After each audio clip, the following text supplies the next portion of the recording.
From WNPR, I'm John Dankosky, and this is The Wheelhouse. Now to our developing story. More schools being threatened by social media clown accounts. He is a bully.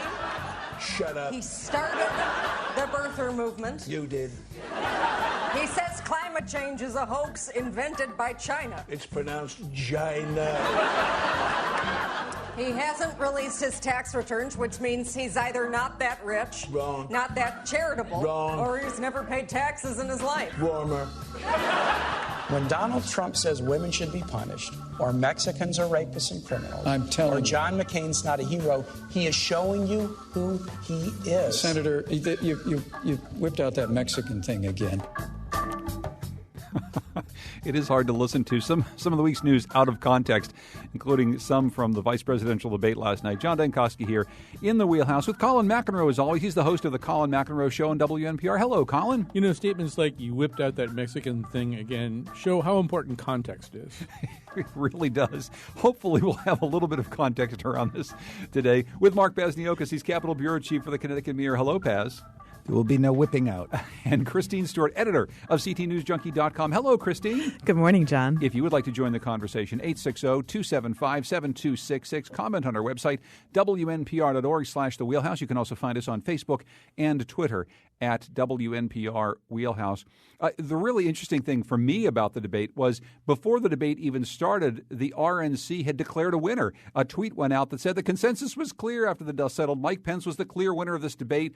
The post was on GOP.com. Reporters spotted it sometime in the 7 o'clock hour. The debate was about 2 hours away. There were a lot of interesting moments last night. Let's actually listen to one here. It has to do with some of the insults flying back and forth. So, Senator, this insult-driven campaign, I mean, that's small potatoes compared to Hillary Clinton calling half of Donald Trump's supporters a basket of deplorables. Hillary Clinton said something on the campaign trail, and the very next day she said, you know what, I shouldn't have said that. She said she shouldn't have said half. Governor, this is Senator Kane's 2 minutes, please. Yeah, that's right. So now we're even. Yeah. Look. Okay. Colin, that's what a lot of it sounded like last night. Is that the only thing you heard?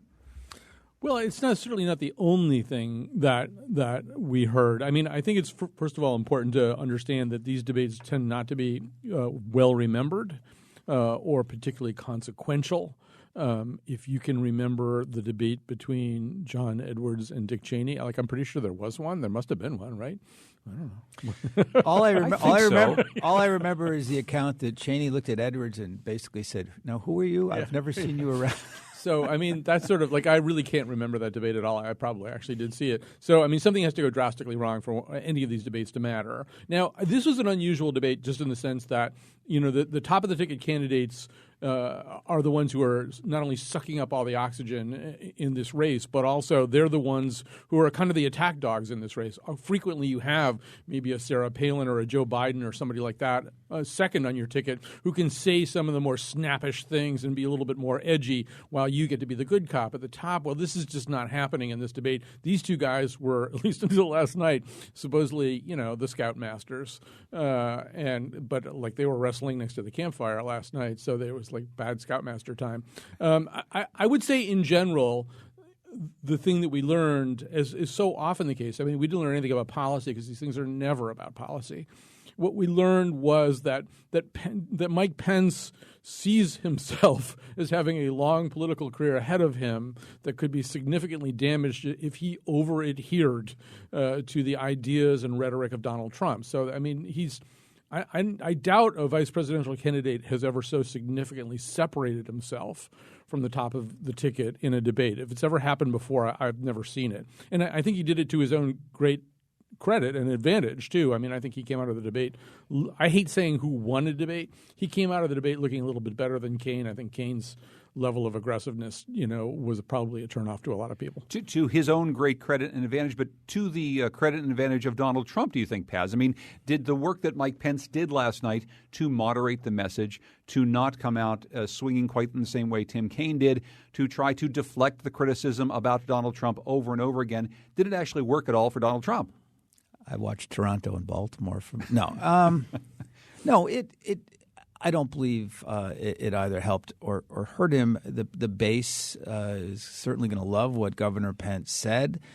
evangelicals, people who are moved to vote Republican because of the abortion issue, I think were delighted with what the governor said. And, he brought partial birth abortion into the debate. That is always an uncomfortable topic for pro-choice people. They would prefer to have that debate on more abstract terms about a woman's right to choose and not get into procedures. But again, in the end, who does it move? The best line of vice presidential debates was Lloyd Benston, who practically induced Dan Quayle to burst into tears. And at the end of the day, so what? We all had a moment. But and we didn't have a Vice President Lloyd Bentsen either. And we did not have a Vice President Lloyd Benston, right? I would have loved to have been in the room and listening to what Dan Malloy was screaming at his television, because Malloy has indirectly debated Governor Pence, and I will say far more effectively than Senator Kaine did last night on the issues of LGBT, as well as the Syrian refugees.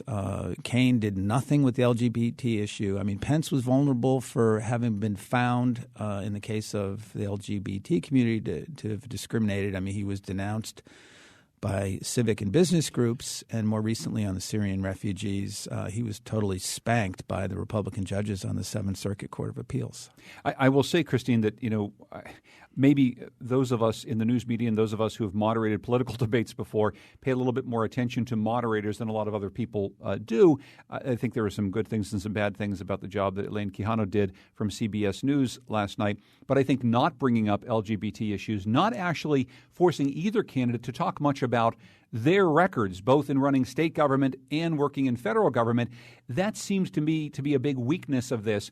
The fact that we didn't hear as much about Mike Pence and how he views refugees, Mike Pence and how he views the LGBT community, and really until the very end, how Tim Kaine feels about abortion, I think was a weakness of the debate format. I think so, too. I think that she was unable at times even to get her questions answered by the two. The two seemed to go back and forth between each other as if she wasn't there. And, I think that Republicans were a little upset that they felt that she kept cutting off Mike Pence as opposed to, making sure that Tim Kaine stayed in line. So I think that Mike Pence's message was basically we need change, and Tim Kaine's message was Trump is scary. And so I think that, he effectively, brought home reiterated the point about Trump's taxes, which Connecticut did not release, apparently. Well, and actually, let's listen to a little bit of the back and forth, because taxes just came up over and over again. Donald Trump is a businessman, not a career politician. He actually built a business. Those tax returns that came out publicly this week showed that he faced some pretty tough times 20 years ago. But like virtually every other business, including the New York Times not too long ago, he used what's called net operating loss. We have a tax code, Senator, that actually is designed to encourage entrepreneurship. But why won't he release his tax return? Well, we're answering the question about the business thing. Okay. So, Colin, Tim Kaine over and over again kept coming back to Donald Trump's taxes. And, of course, since last week's show, this big revelation about Trump's taxes in the New York Times. I guess I'm wondering how you feel this issue is playing out amongst the candidates, both last night in the debate, but also in the campaign trail, just amongst people, because it is this very interesting, perhaps nuanced conversation about what is right and wrong with the tax code, what we should expect rich people to do to get around the tax code, whether or not that matters to the rest of us who dutifully pay our taxes because we don't have $1 billion to spin off into losses for the next 18 years. I mean, how do you think this whole thing plays out? I have a lot of thoughts about this, but I want to begin by saying I think it's sort of the whole thing is bad journalism and bad politics, and the bad journalism is kind of occasioned by Donald Trump's refusal to release his tax records. If he would do this, we wouldn't have all this happening. But what you've got is 3 pages of a 1995 tax return, from which is being treated like some kind of Rosetta Stone, which if you sand it down and rub it and trace the letters, you can figure out all this stuff. The reality is, and what's happened is, this has gone from the New York Times, pretty responsibly saying, well, this is what we have.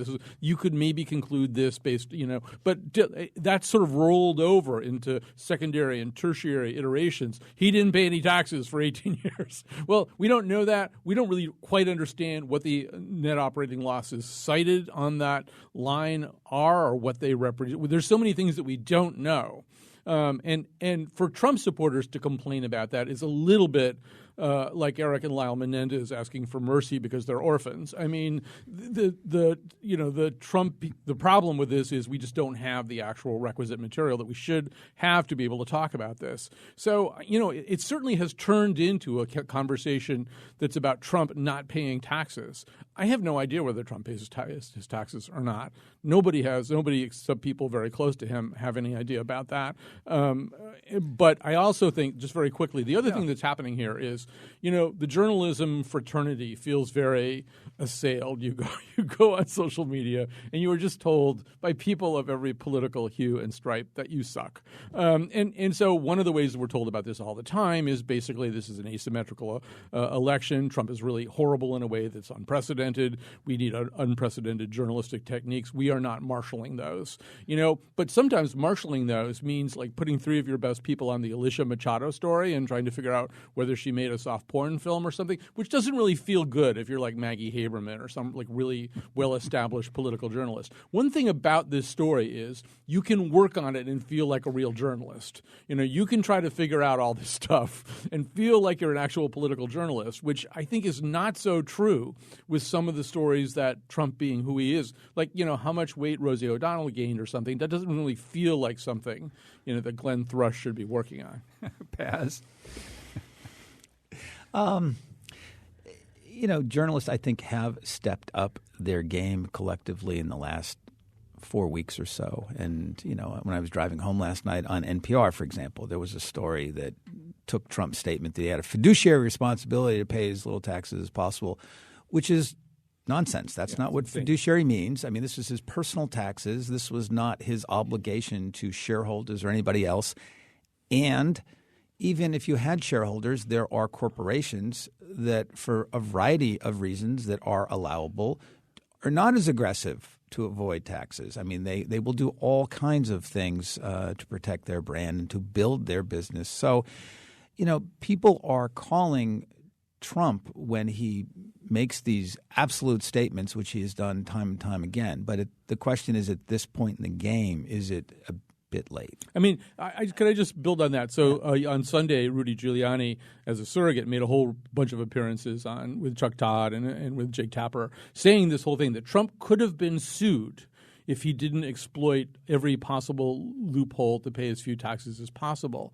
And it really would have been great if one of those guys could say, could you tell me somebody who has been sued by his partners or investors for failing to get all the available deductions on his personal tax returns? Because, I mean, Giuliani and some of the other surrogates talked about that as though everybody knows that, right? You get sued if you don't make your taxes as low as possible. That doesn't happen. It just doesn't happen. You do, however, get sued for non-payment for services, which is something that has actually come up and been reported on over and over again in Donald Trump's political and business career. Well, what is so frustrating is that none of this matters to Trump supporters at all. It does not matter whatsoever. They don't care about his taxes. They don't care if they're released. They don't actually even care about factual fact-checking of statements that Donald Trump has made. They don't care. They see him as a change agent, and that's who they're voting for, no matter what you present them with and no matter what facts you present, which is frustrating for journalists. Well, I mean, speaking of journalism, the Washington Post this week, Paz, did the story about this sort of alternate reality around a Trump supporter, went to Western Pennsylvania, my home stomping grounds,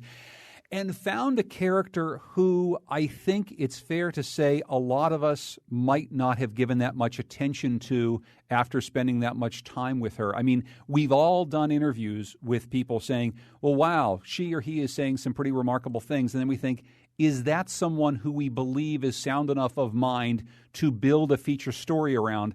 And many of us have spiked stories like that. And I look at the Washington Post story, which many people have read, and we'll tweet out.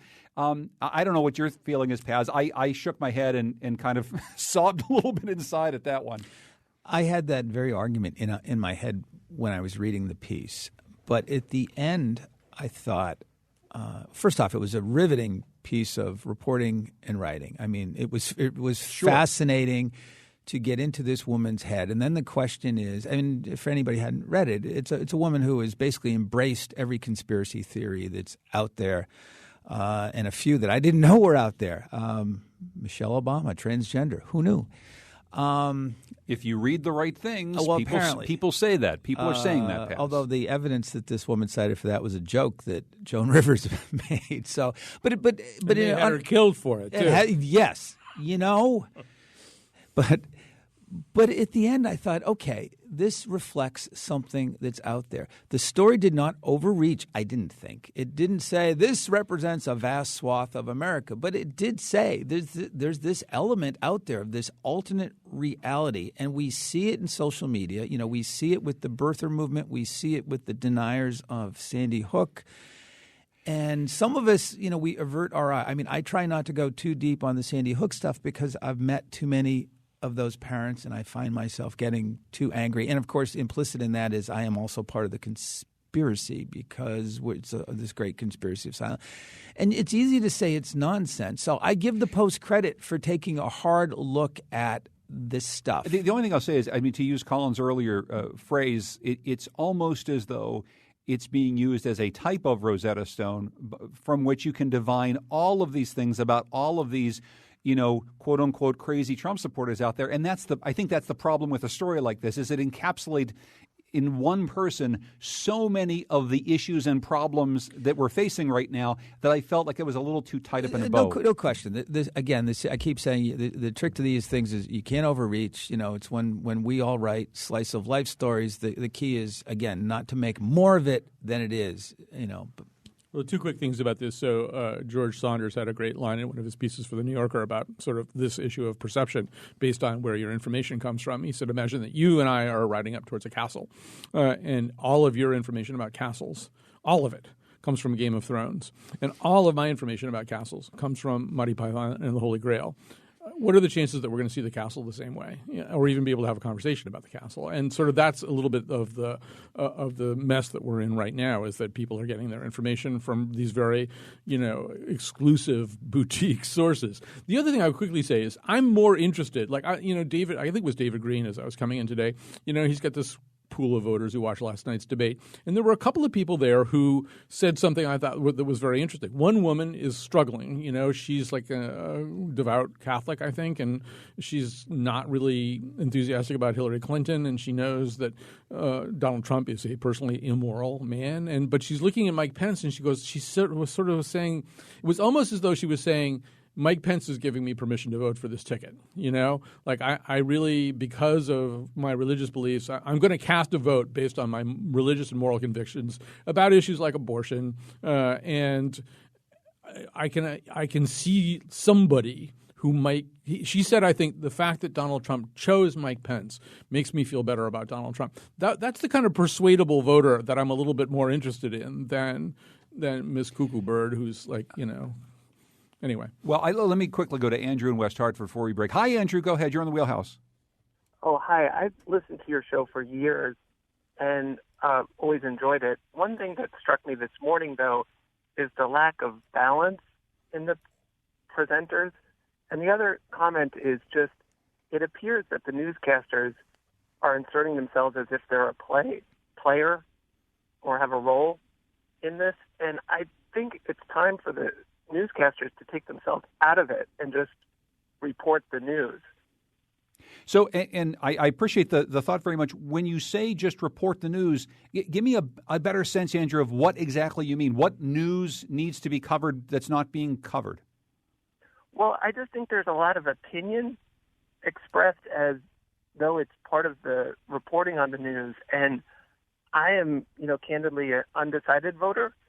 And I just find it offensive that it's very difficult as an undecided voter to get the news without opinion inserted into or commentary inserted into it. And I think this program this morning is a perfect example. I'm not sure there's any balance in what's being presented. Well, because I have you on the line and you're an undecided voter, did anything you heard last night change your mind about who you might vote for? No, I'm candidly, probably like a lot of undecided voters, very much struggling. There's not any good option among the two main party candidates. So I would say, Kane was particularly, annoying, I found, just in his interruption. Just as a personal matter, I think it interesting that gender's been such an important part in this campaign, and no one's really focused on how the two gentlemen interrupted the female newscaster. I think that, and I think you make a very good point. Andrew, thank you so much for your phone call. I'm wondering, Christine, if you have a sense of the undecided voter when you talk to people around Connecticut for any of the stories that you're covering. I mean, how many Andrews do you think are out there right now in our world? I haven't been able to find a lot of them. So as Andrew was speaking, I was like, ooh, I wonder what his phone number is so I can call him. It's right up here on the screen right now. Save that phone number. And that's the question, Colin. I mean, we bring this up all the time. What exactly does an undecided voter mean right now? All of the networks had panels of undecided voters who they were talking to last night. As you said, NPR did again this morning. Many of them were undecided for different reasons. You profiled one that you just heard from. I mean, I don't know how many Andrews are out there and how much difference they make. I think what we have in this election to an unusual degree is a preponderance of what I call less decided voters. So, I mean, you have some genuinely undecided voters. Andrew sounds like he might be really one of them. You also have a lot of people who are essentially voting against a candidate as opposed to for a candidate. That kind of support is frequently softer. In other words, basically it's a negative choice. Maybe you don't like either one of your options. So it's maybe a little bit easier to toggle you back and forth between two possible positions. You've also got a whole bunch of people who are at least dancing with the idea of third-party candidates. Historically and statistically, what happens is a certain amount of that support evaporates on Election Day. People go into the polling booth and they ultimately decide that they're going to cast a vote that maybe seems more consequential to them. So you wrap all those three things, the genuinely undecideds and then these two groups of kind of less decided voters. And maybe you get something. You get like 18% or something if you start looking. So that's, in terms of fungible or persuadable voters, that's an unusually large block. But they're not all the same animal. There's at least three different animals. Colin McEnroe hosts the Colin McEnroe Show on WNPR. Christine Stewart is editor of CTNewsJunkie.com. Mark Pasniokis is Capitol Bureau Chief for the Connecticut Mirror. When we come back, we're going to rapid fire through a lot of state news, including a brand new plan. Get this ready. We're going to tunnel under the Connecticut River and build a brand new highway for only $10 billion. Sounds great, huh? That's next in the Wheelhouse.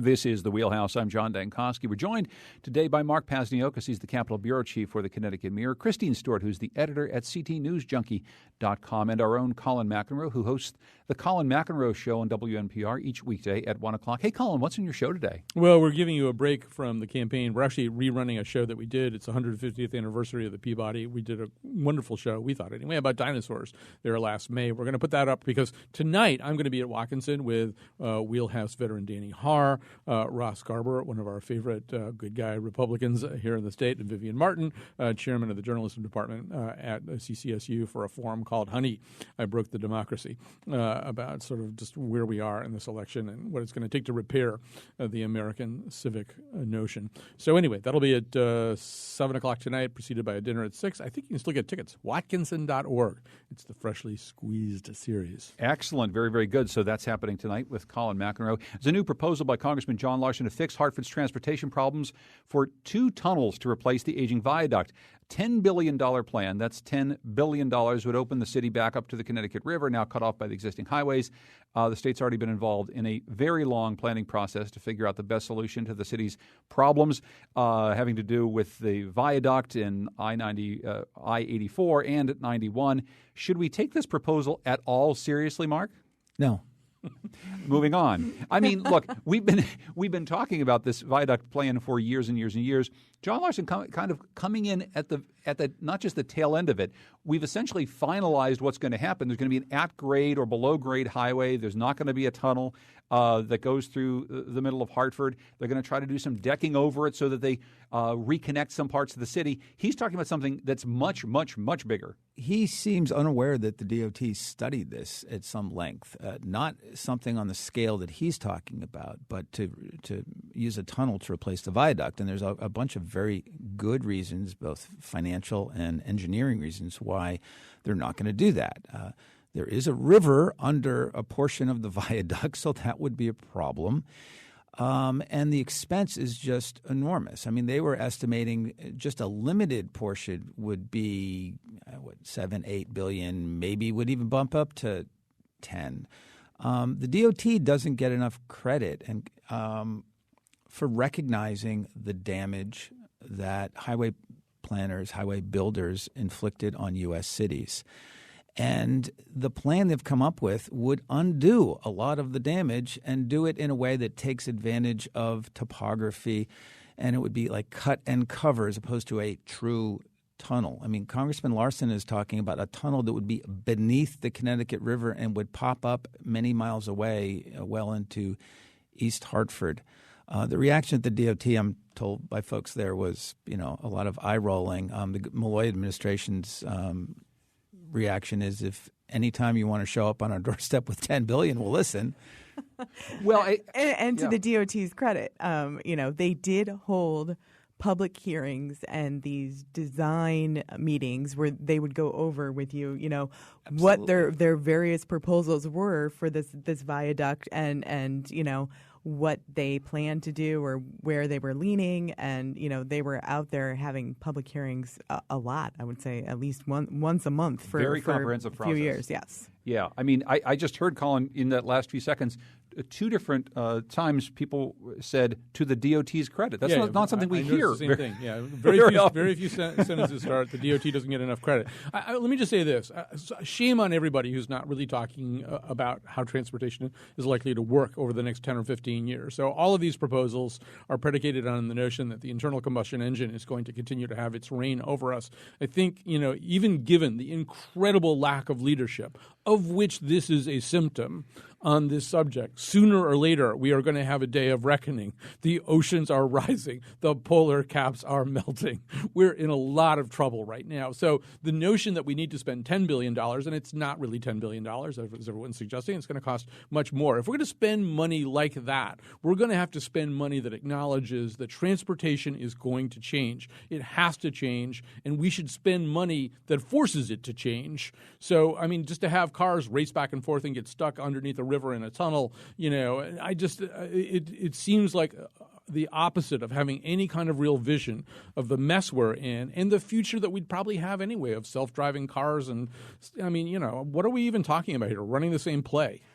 And at the same time, rail and bus fares are increasing in December. So, we have an increase on public transportation, which is not being as heavily subsidized because we have this budget issue in the state. I will point out that the last time Congress was willing to raise the gasoline tax, my youngest child was about 6 months old, and she's now a first-year med student. Well, look, we're going to just skip ahead quickly because Christine just talked about budget problems. State Comptroller Kevin Lembo raised concerns for the second consecutive month about the stability of the current state budget, although he stopped short of reporting a deficit. Where are we right now with budget concerns at the state level, Christine?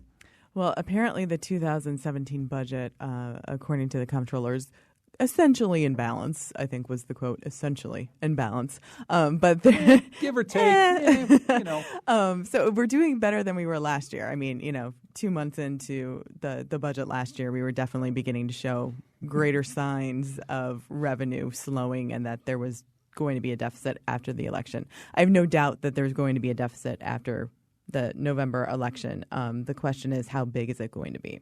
And there's no truth to the rumor that Governor Malloy sent a bottle of champagne across the street to George Jepson's house after Jepson announced the $120 million settlement.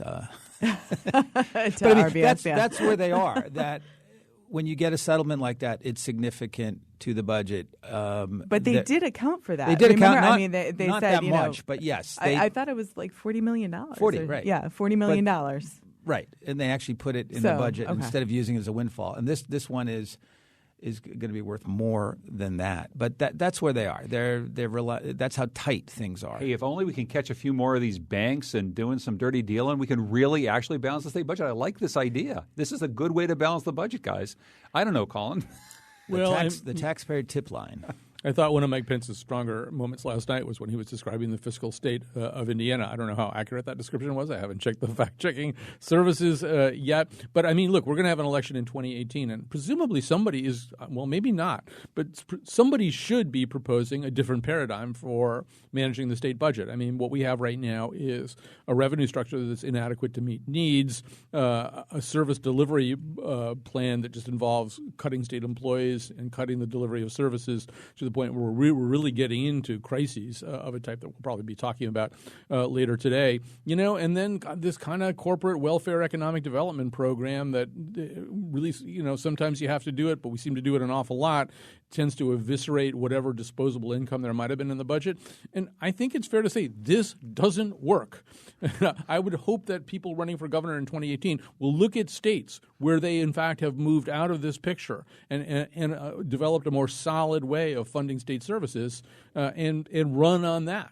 Christine? So in 2016, the state budget, the general fund spending was $17.9 billion, and almost 80% of the spending increase, we increased the budget about 2.9%, went toward funding debt service and the state employees' retirement system. So, I mean, debt is at least, or even if more, 25% of the total state budget, and it's increasing. So it's crowding out.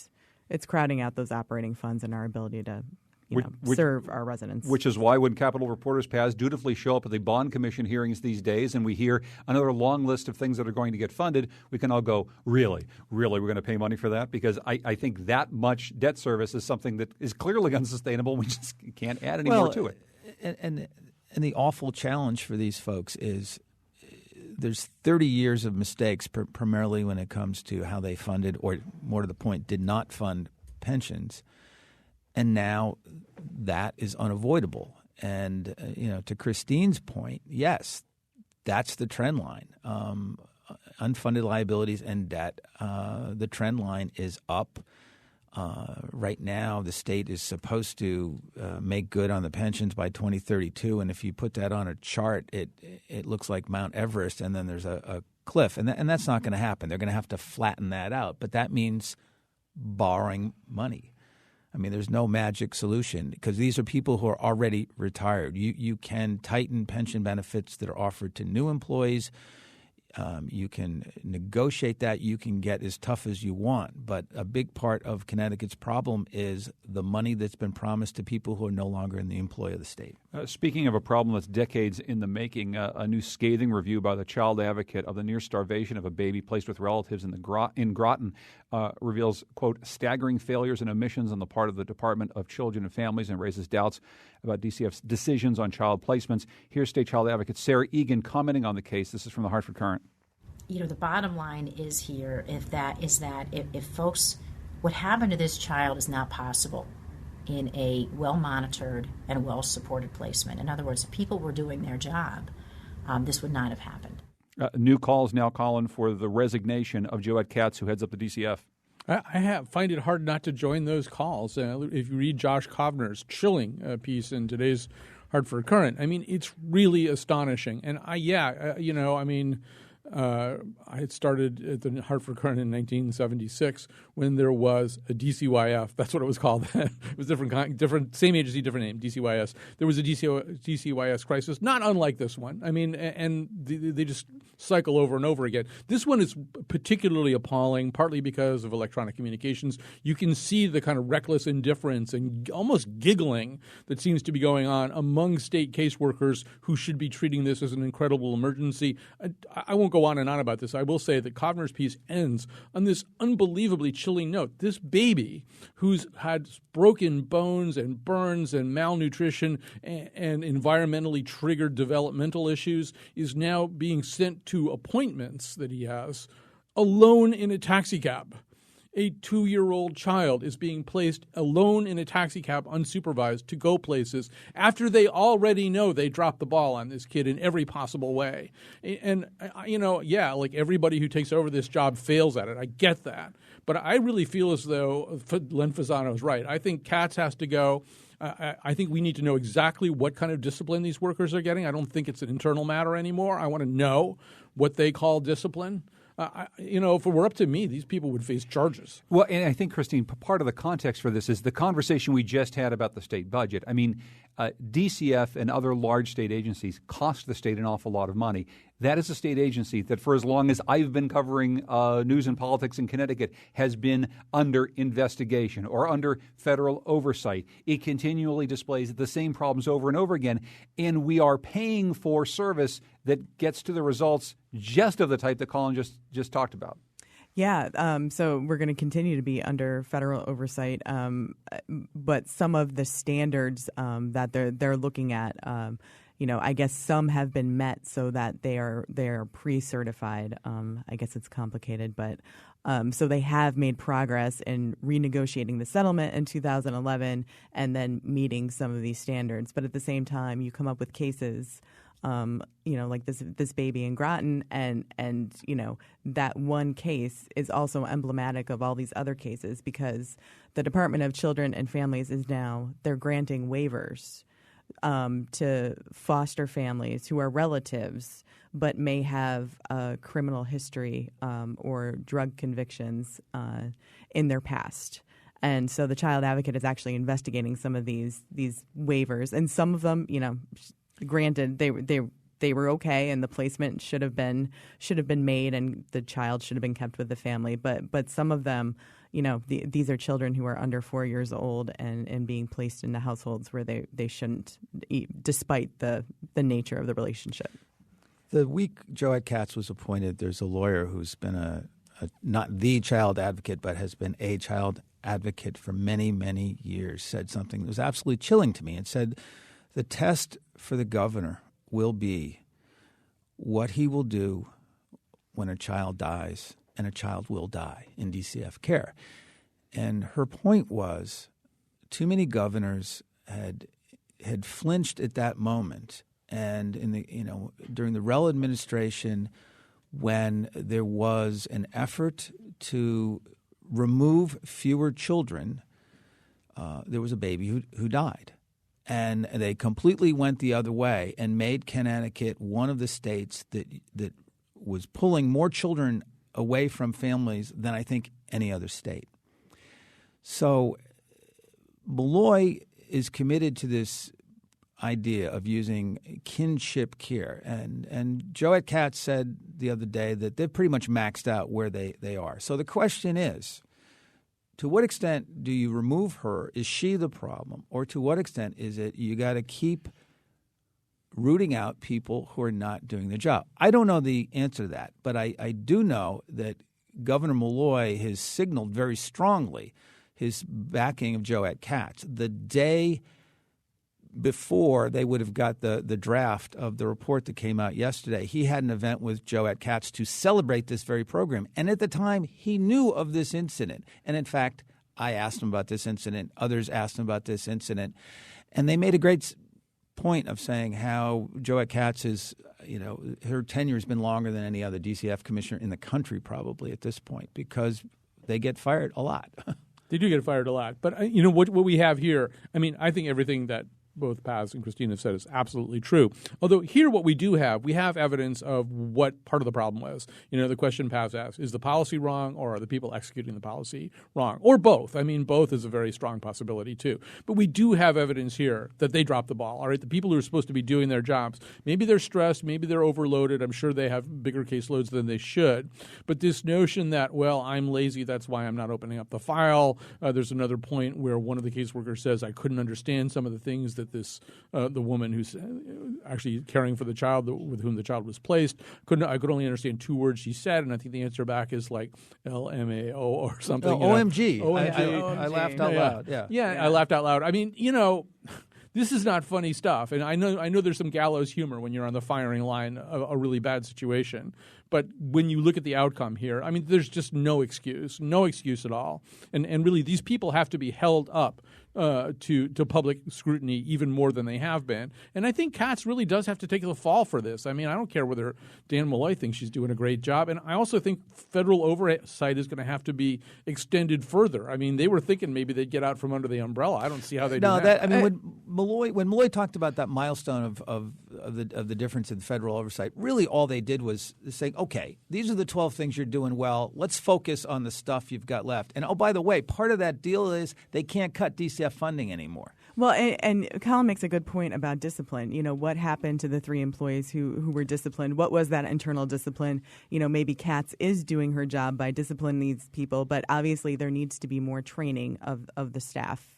We're talking with Christine Stewart, editor of CTNewsJunkie.com, Mark Pasniokis from the Connecticut Mirror, the Capitol Bureau Chief there, and our own Colin McEnroe. When we come back, a lot more to cover, including Gannett buying trunk smash. We're going to hear more coming up in the Wheelhouse right after this.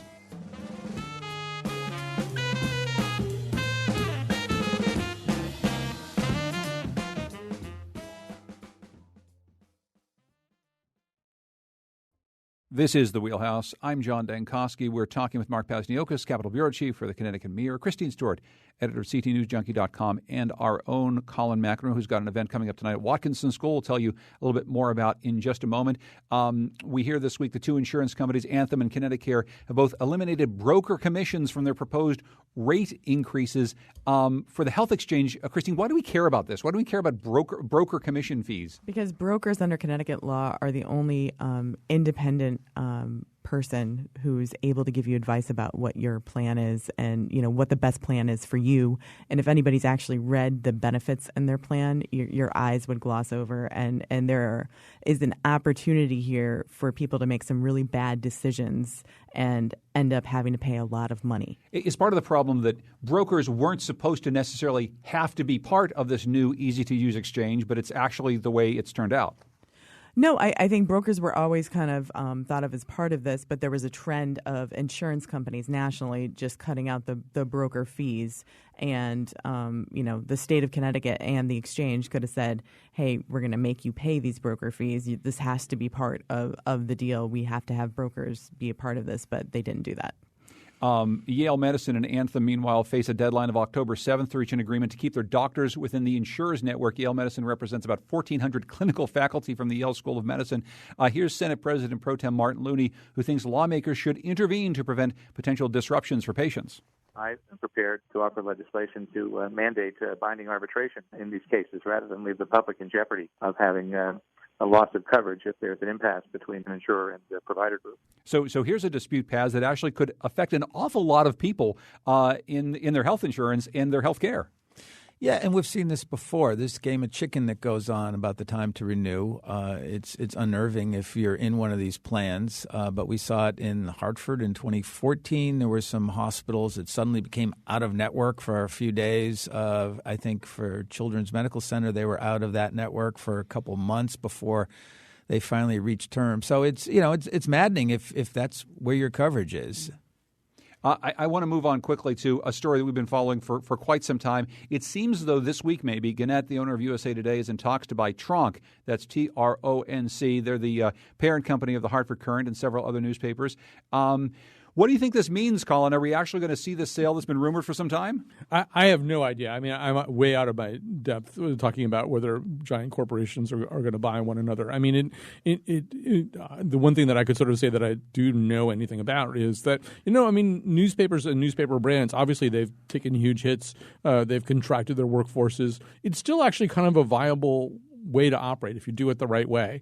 I think it may not be viable in the way that big companies really like things to be viable. I do feel as though probably, E.F. Schumacher, small is better, is a good idea for newspapers, going back to local ownership or ESOP plans or things like that.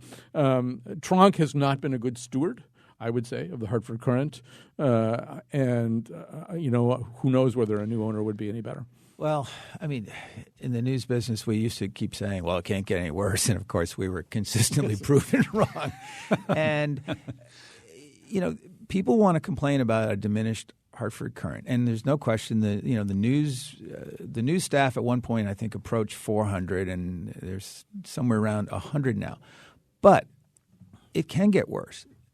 A news staff of 100 is still a substantial news staff. If you look at the Providence Journal, they're down to 37. And if you look at what Gannett did when they took over the Bergen Record, they quickly slashed things, I think, in half.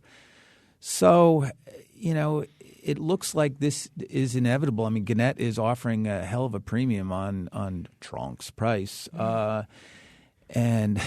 But the question, for your listeners and for the readers of the Hartford Courant is, to what extent will the paper maintain what remains a significant and competent news staff? I think that if Gannett acquires Trunk, that the news staff at the Courant shrinks. I mean, there's no other way for a news organization to be able to find, savings that they're going to want to find in order to appease shareholders, and it's just what happens in these acquisitions. And I don't want this to sound like too much of a plug for the two organizations that the two of you work for, Christine and Mark, but I will say that once you get down to the size of 35 people, the size of the Providence newspaper, many other newspapers that have been cut all the way back. One of my two hometown newspapers just went to an all digital, the Tribune Review in Pittsburgh.